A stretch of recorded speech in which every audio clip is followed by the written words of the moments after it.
Hi there, Mike Chan here of Lumiere Skin and Spa. Welcome to another edition of 360 Anti-Aging TV. What are the 5 non-negotiable needs of the human body in order to age successfully and well? Ever since Ponce de Leon brought up this idea of a fountain of youth, science has been trying to find ways to reverse aging and keep us young forever. And with all the progress of modern medicine and science, unfortunately, we have not yet found this so-called fountain of youth. And the best that we can do right now is actually slow down the aging process. You see, the modern 21st century lifestyle is actually accelerating the aging process. In the Philippines, where I am from, there is a recent study that shows that over 60% of Filipinos are aging prematurely. And I promise you, if the researchers dug deeper, they would find that number much, much greater. In the United States, for example, the number is closer to 88%. 88% of Americans are not metabolically healthy and are therefore aging prematurely. And today I want to share with you 5 non-negotiable needs of the human body that, if these needs are met, can dramatically slow down the aging process and keep you at your prime for far longer than you might have previously thought possible. To use my case as an example, I am 50 years old, but my anthropometric markers and my blood results show that I am much, much younger biologically than my chronological age. And today I want to show you how I do it and how I teach my clients to do it, right? So if we're going to be talking about aging, we're really talking about 2 things, right? A lot of people confuse lifespan and health span when we're talking about aging. So I want to show you what the difference is. Lifespan is actually what we think of when we think about aging. So it's actually how long you live, or the number of years you are alive on this earth. And most experts agree that for now it's somewhere around 80 to 85 years. That is your average human lifespan. But what I'm going to be talking about later are certain areas in the world called blue zones, where they have disproportionately high number of people who reach 100 years old or more, right? And they 6 to 7 times the number of centenarians than on other populations on Earth. And I want to show you how they do this by applying these 5 principles. So we're talking about lifespan, how long you live. Now, another area to address when we're looking at aging is health span. So for those of you who have never heard about health span, it is actually your quality of life over time. What does this mean? How long can you remain healthy as you age? How long can you do the things that make life worth living? Here are the 5 non-negotiable human needs. A lot of people only focus on diet and exercise because that's all their doctors have been telling them to do. Oh, fix your diet, exercise more. So these are the levers that most people know how to pull. But I'm going to tell you right now, that is incomplete. There are actually 5 non-negotiable needs, and I'm going to get to them in a bit. Before I share them with you, I want to let you know that these 5 non-negotiable needs will seem very, very simple in the surface, but please don't let the simplicity of the message fool you. Some of the most profound truths are the simplest ones. Human beings have a tendency to overcomplicate things, and that's usually where we start going wrong. Listen to what I have to say with an open mind. 5 non-negotiable needs, and here they are. So here they are, the 5 non-negotiable human needs for optimal aging, for successful aging. And they are nutrition, movement, sleep, nature, and nurture. Now, I present them to you this way not because one is more important than the other, but because by optimizing your nutrition, it makes it easier to optimize movement, which makes it easier to optimize sleep, to optimize nature, and to optimize nurture, right? But make no mistake, one is not more important than the other. I belong to a lot of social media groups and chat rooms that deal with longevity and health. And most people, as I mentioned earlier, only know how to pull on these 2 levers. So the common comments are going to be, Hey, I'm eating a certain way. This is supposed to be healthy. Why am I still getting these problems? Hey, I exercise every day. And why am I stalling on my weight loss goals? Why am I stalling on my health goals? And I really, really want to ask these people, how is your sleep? How is your connection with nature? How are your relationships? Later on, I'm going to be showing you how you can optimize these. But for now, I want to go back to the blue zones. I talked earlier about these certain regions in the world called blue zones, where they have a large number of people who are living to 100 and beyond. Not only are they living to 100 and beyond, but these people, when you see them, are still remarkably healthy for their age. They're reading newspapers without the need for eyeglasses. They're still riding their bikes at 100. They're still working on their farms, on their beehives at these advanced ages. And these zones are in Icaria, Greece, Sardinia, Italy, Okinawa, Japan, Nicoya, that's in Puerto Rico, and Loma Linda, that's in California, USA, right? And these people are living long lives without the need for supplements. They don't have technology the way they don't use technology the way we do, and yet by sticking to these basics, they are able to outlive most of us. And again, when I say that some of the most profound truths are the simplest ones, I want to show you how just by doing what they do in terms of these 5 parameters, you yourself can optimize the aging process. So let's start with nutrition. So here we go, nutrition. This is a very, very controversial topic because a lot of people have dogmas and beliefs that they hold on to very, very dearly, and they get upset when these beliefs are challenged. But after having watched literally hundreds of hours of lectures on nutrition, after having read how many papers I can't even remember, after having completed 2 nutrition courses, one of them from a very prestigious Ivy League school in the United States, one thing I can share with you with all confidence is that if you want to get this right, eat only real foods. That is the best advice that I can give you. I will say that again. Eat only real foods. Now, I was talking about the blue zones, and in his book, The Blue Zones, the author, Dan Buettner, points out that people from these areas are usually isolated, and so they don't have access to, they can't import or export food stuff as easily. So they mostly eat foods that they grow or they cultivate with their own hands, right? In the book, he says, Okinawans have nurtured the practice of eating something from the land and the sea every day. So that's actually very, very profound if you come to think about it. It doesn't really matter what you eat because, you see, a lot of people, when they focus on optimizing their nutrition, they try to focus on certain dogmas. Oh, I'm going to go keto. Oh, I'm doing paleo. I'm doing vegan. I'm doing vegetarian, Atkins, low carb, high fat, whatever the diet is. But my question is, how far back to the basics have you gone? Are you eating only real foods?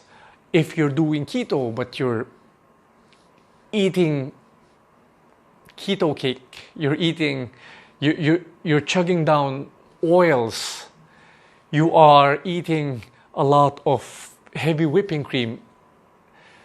For some reason, I have nothing against it because even the vegans do this. They're eating vegan cake, vegan crackers, all these processed foods. We really don't know how they affect the body in the long run. And the really simple solution is it doesn't matter much what you do, right? It doesn't really matter. It's not that I have anything against these ways of eating. To be sure, there are therapeutic benefits, especially for people who have disorders. like celiac disease, they can't eat wheat.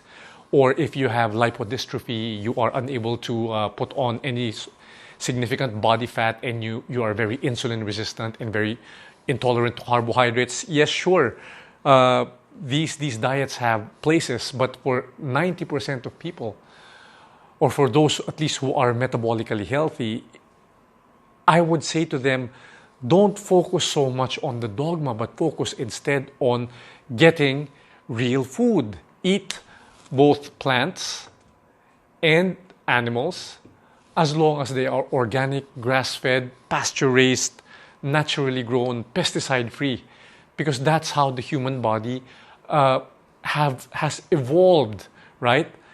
You have to understand that the human animal is not the most successful species on earth because we have the sharpest claws, or we have the sharpest fangs, we have the toughest armor, or we're the fastest, or we're the strongest. We're none of those. The reason why the human animal is the most successful species is because of our supreme adaptability, right? The human animal is the only one that you can put in any extreme environment and the human will survive. When it comes to food, the closer you are to the Earth's equator, where there are, where there are abundance of plants and animals, yes, we see indigenous people who have diets that are heavy in carbohydrates. And the further north you go, the higher the latitude you go away from the Earth's equator, you have less plants. So you have people there thriving on all animal diets, mostly animal diets. The Sami, the Inuit, right? They're eating mostly reindeer, mostly seal, and they're doing okay. The common denominator is that they are all eating real foods, not the processed foods that most of us take. So, for nutrition, go back to the basics and eat only real foods. And you can see the dramatic change this is going to bring to your body. Why? Because what we know so far is that there are no foods that will make you live forever. That is true. But poison will kill you. And when you are eating all of these processed foods, when you are taking in all these packaged, refined, man-made foods, we have already seen what it does to our health, right? Chronic disease is on the rise, and it has begun rising with the introduction of processed foods, processed oils, processed sugars, anything that comes in packets, in bottles, in most of these things are actually doing you more harm than good. So for nutrition, I want you to focus on only one thing. Focus on eating only real foods, organic, grass-fed, pasture-raised, free-range, all of these foods, as long as they are real and they come packaged the way nature intended, they're safe to eat. Okay, so now we move on to movement as the second non-negotiable need. The human animal is a heterotroph. What does that mean? That means we cannot manufacture our own foods. Plants are autotrophs. They can make their own foods from the sun's energy. We cannot. We have to move in order to obtain food. And so movement has been hardwired into our biology by nature. The more you move, the thinner you become, the healthier you become. The less you move, the fatter and the sicker you become. In nature, the only animals that don't move are those that are old, sick, or dying, right? If you don't move, you're not going to eat, and pretty soon you're going to be eaten. And so movement really is a non-negotiable need of the human body. It's hardwired into our biology. Now, a lot of people don't like exercising. They don't like going to the gym. They don't like structured exercises. And this might be funny coming from a certified fitness coach, but I want to tell you that you don't need structured exercise. You don't need to go to the gym. These people from the blue zones, these centenarians, right? They incorporate constant movement into their daily lifestyle, right? So although they don't have structured exercises, they are walking, bicycling to work, back and forth every day. They are doing chores. They are cooking. They are planting. They are gardening. They are gathering food, and so this means that they are in perpetual motion. Now, contrast that to the average urban dweller, right? We're mostly stuck behind desks, or if we're in school, it's the same thing, right? We're most of the time we're seated. And how do you know if you still need exercise, or how do you know if you can get sufficient exercise without going to the gym? All right, so here is a general guideline. If you are taking in sufficient calories, okay? When I say sufficient calories, it's enough to maintain skeletal muscle. It's enough to be optimally, it's enough to maintain your energy levels, right? In an optimal state. If you are taking in sufficient calories and you are not getting fat, right? Then there's a very good chance that you are moving enough. Again, I want to emphasize that this only makes sense if you are if you're eating sufficient calories, because if you are not getting fat because you are cutting back on calories and you're calorie deficient, then that's a different story altogether. You're not going to be able to maintain that and expect optimal health. So if you are one of these people who don't like going to the gyms, and you are an office worker or a student, the best advice that I can give you is to be very, very conscious of your daily movements, how many steps you take, right? Get a step tracker, right? So I have a step tracker right here that counts how many steps I take. So the average person, right, takes around 3,000 to 4,000 steps every single day. So that's more or less around 1.5 to 2 miles. And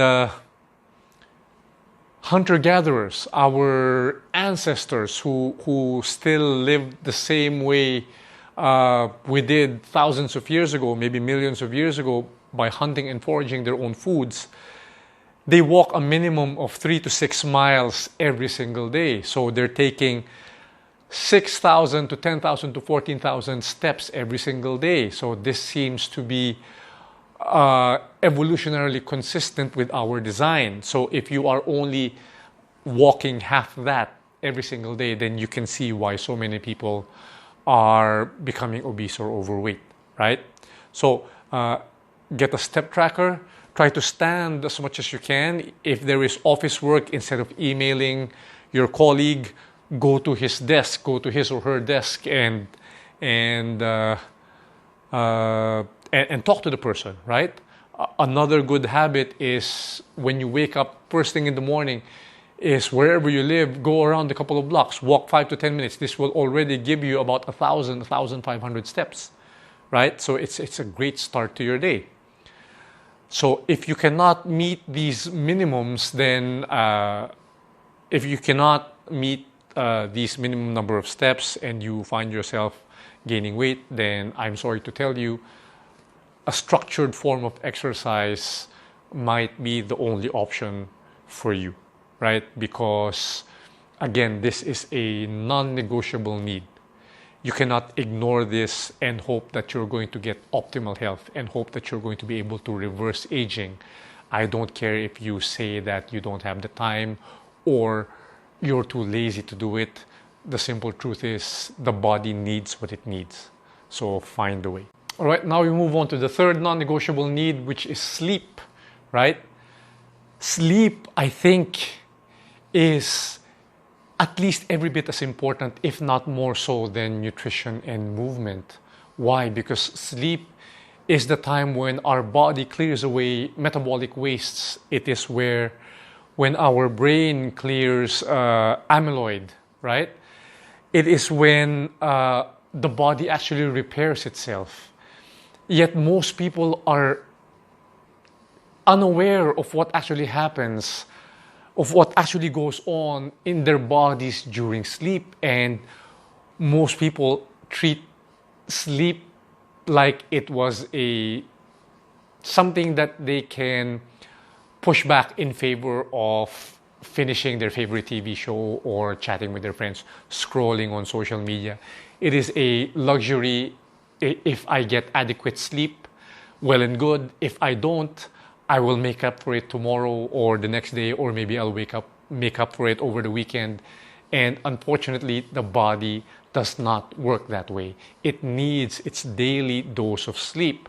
So there are so many ways, so many tweaks that you can use to improve sleep. And I actually have a video where I talk about this, about how to set your circadian rhythm to get perfect sleep. And I'm going to link that below so you can watch that as well. But I want to show you a couple of things that people from these blue zones, because they have been known to have exceptional sleep. What do they do in order to get great sleep? There are three things that are common. Number one is they get adequate sun exposure, right? In the video where I talk about circadian rhythm, I talk about the importance of sunlight as a trigger for your circadian clock, right? It is sunlight that sets your biological clock so that you can sleep fitfully at night. So a lot of people believe that great sleep happens when you have a great evening routine, and that is not true. Great sleep begins with a great morning routine. So these people routinely are exposed to sunlight, right? And that sets their circadian rhythm, and that allows them to be consistent with their sleep habits. Number two is they seem to have very little stress because of whether it's the pace of life or because of whether they have good social relationships with one another. Stress is very low in these blue zones. And stress is a number one killer of sleep. You know that whenever you're cramming for an exam, or you know you have to finish a report, or budgets need to be met, bills need to be paid. When you are stressed, your sleep hormone, melatonin, which initiates the sleep cycle, is downregulated, right? So you cannot reach deep and REM sleep when you are heavily stressed. And these people seem to be able to control stress really well. And lastly, they can sleep well because of their community, right?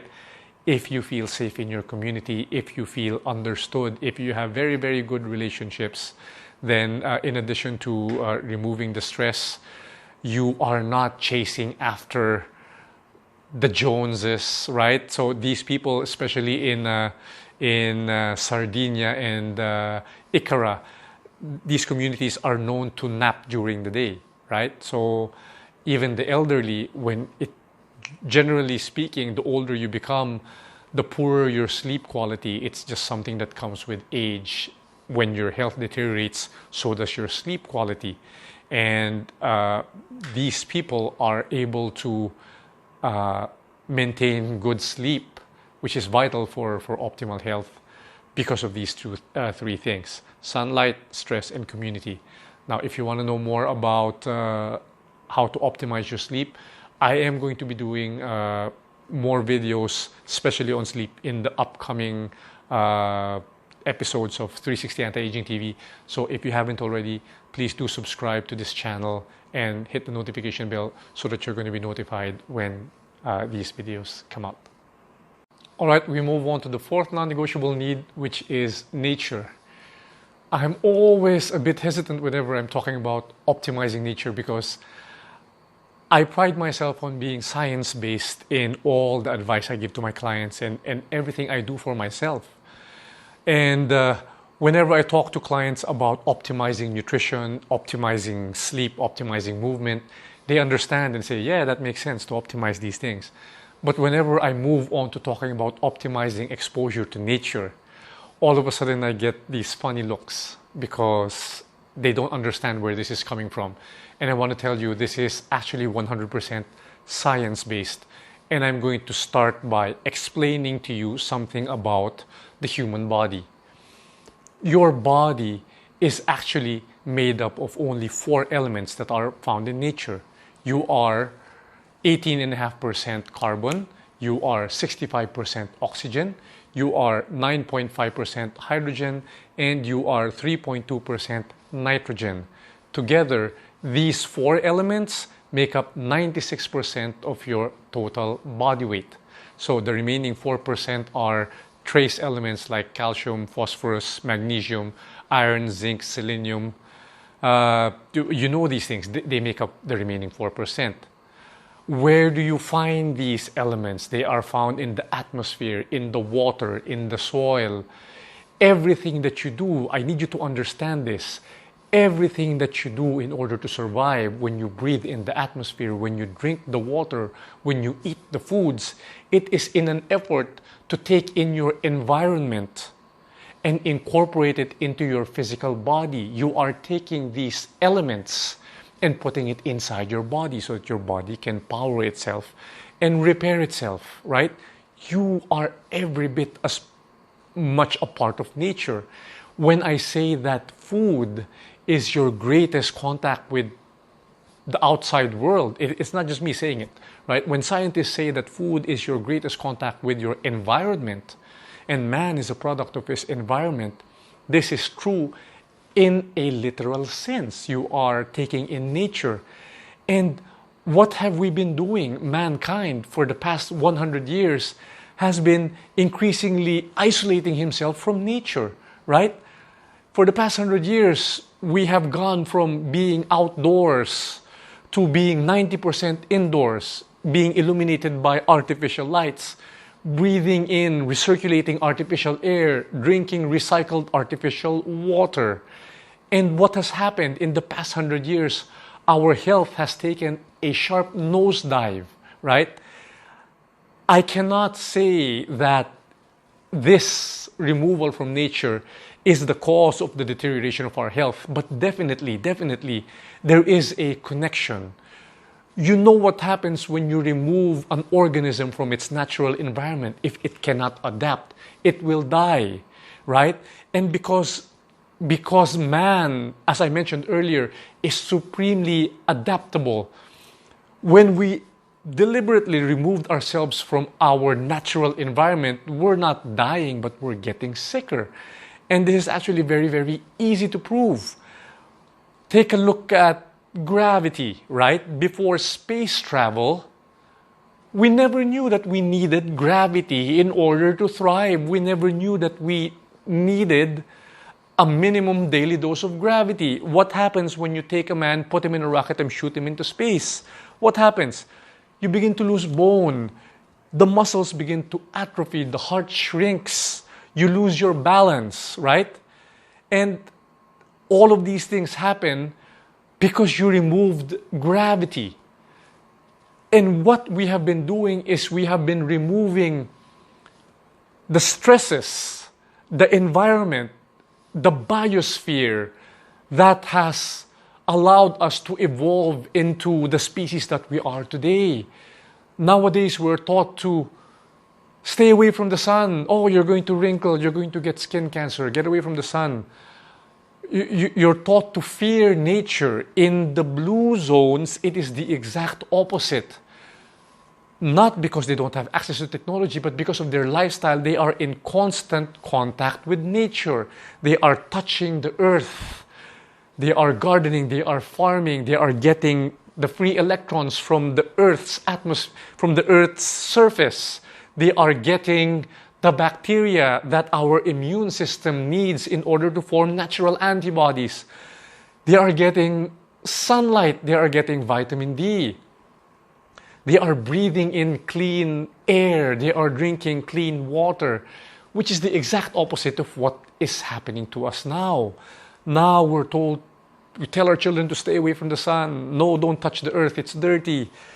Go inside. Go and believe it or not, it is actually taking a toll on our health. We need these things. We know we need sunlight to form vitamin D.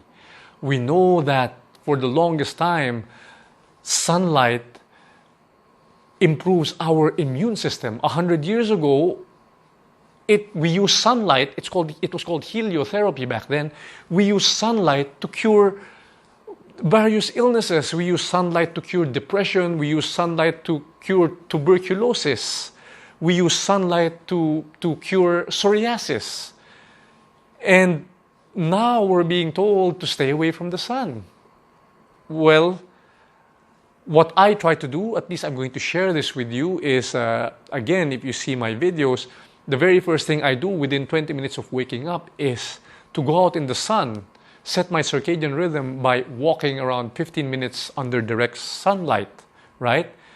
When my baby was born, we moved from the city to somewhere nearer the province, so she will have access to fresh air. And all of these things, I can see the actual difference that it made for me.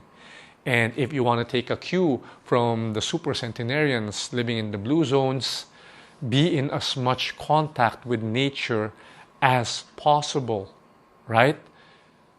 Again, 90% of our lives are spent indoors.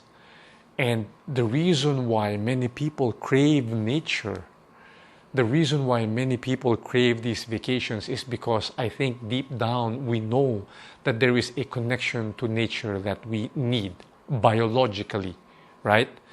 There are so many things about this topic that is not being discussed simply because nobody stands to profit from this. Nobody can sell sunlight, it's free. Nobody can sell clean air, it's free, right?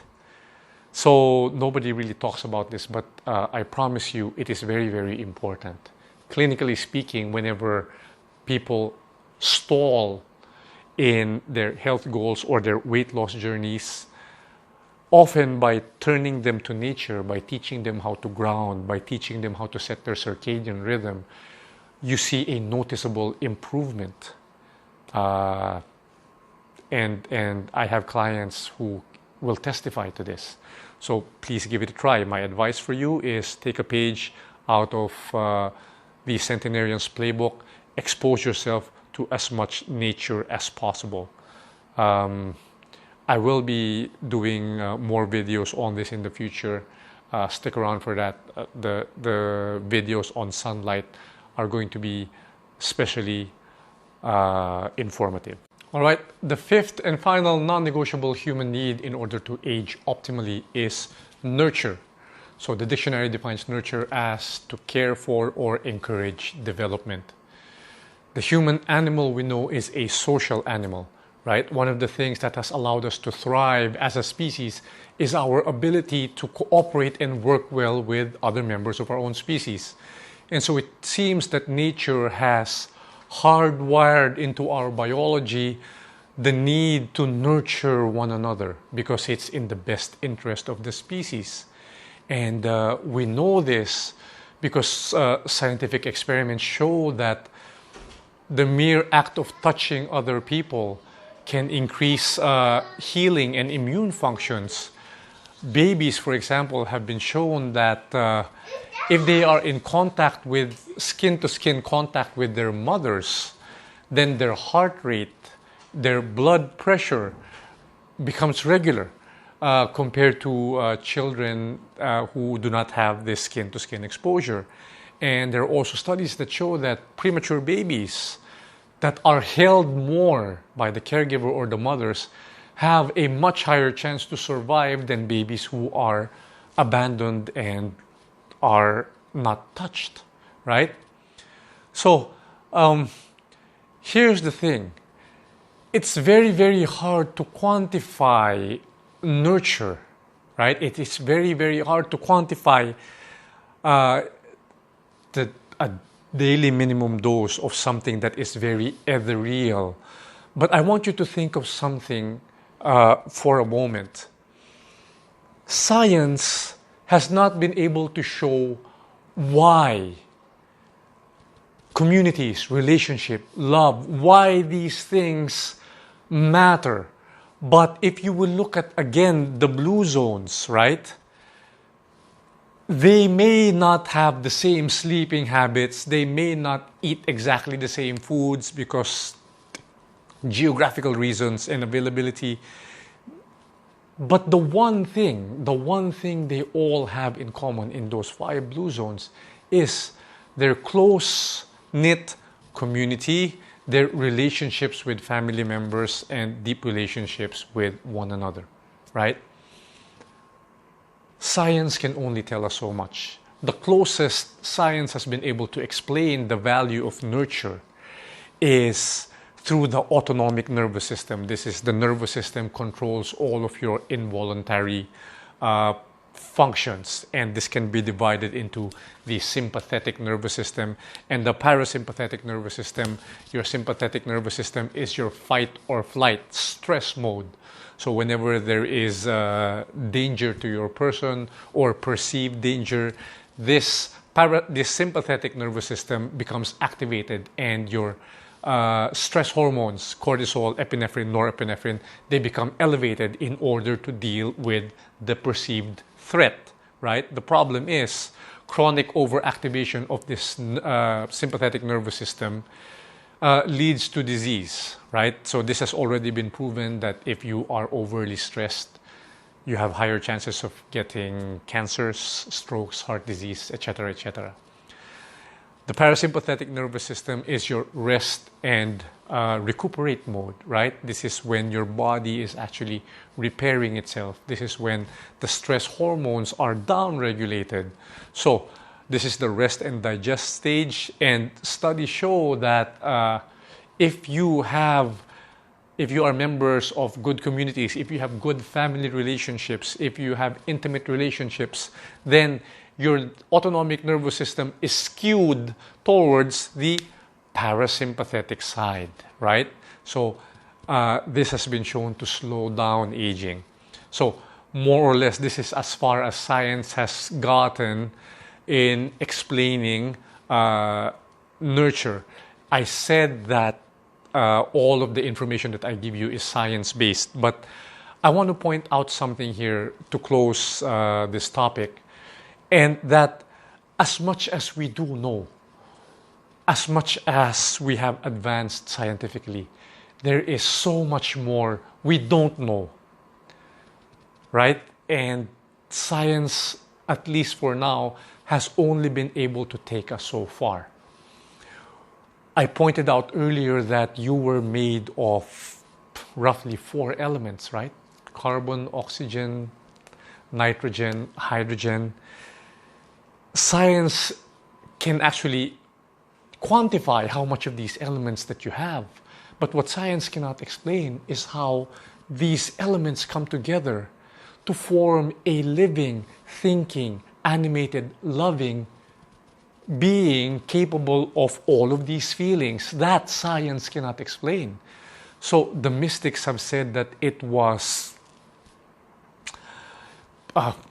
other energies like prana, spirit, love, and we don't really know. All we know that something does animate us. Something takes this collection of elements and allows us to feel, allows us to think, allows us to obtain wisdom. And what I want to suggest to you is to look at these unknown elements and see if cultivating them can improve your health, because it has done so for me, for my wife, for many of my clients. And I believe that nurture, although this is something that I can least explain scientifically, might be the most important non-negotiable human need. To love, to be loved, to care. I really, really believe that that is the key to a long lifespan and health span. So with that, I want to close this video. If you enjoyed the video, again, please do subscribe to my channel. And if you want to know more about the programs that we offer, you can visit our website. It's www.lumiereskinandspa.com. You can visit our social media pages, Lumiere Skin and Spa. And I want to close by saying, again, as always, if you are not aging deliberately, there's a very good chance you're not aging well. Until next time, this has been Mike Chan, to your looks and good health.